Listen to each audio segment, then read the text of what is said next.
So you just became a Christian and you want to know what's next.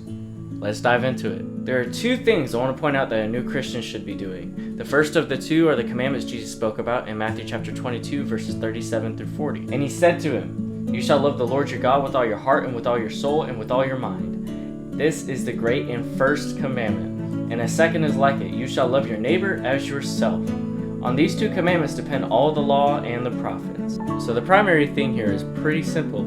Just love the Lord your God with all your heart, your soul, and your mind.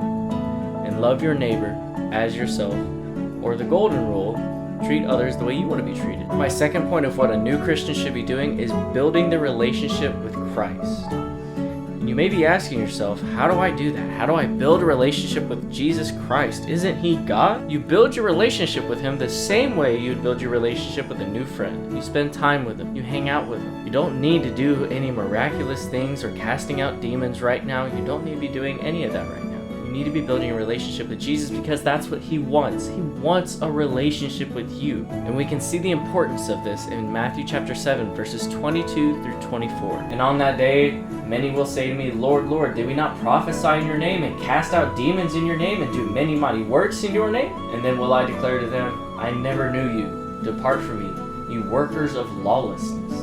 Everyone then who hears these words of mine and does them will be like a wise man who built his house on the rock." For context of this, Jesus is talking about post-rapture, after we're all in heaven, judgment, pearly gates, all that. In verse 23, we see Jesus say, "Depart from me, I never knew you." Jesus wants a relationship with us. That's all he desires. We see the people even saying, "We did all these things in your name." He said, "But I never knew you. I never knew you." He could care less about our actions if we don't have a relationship with him. He wants that relationship. So, you just became a Christian, want to know what to do next? Love your God with all your heart, your soul, and your mind. Treat your neighbors as yourself, and build a relationship with Christ. That's all you have to do for now. Just focus on that. God will lead the way from there.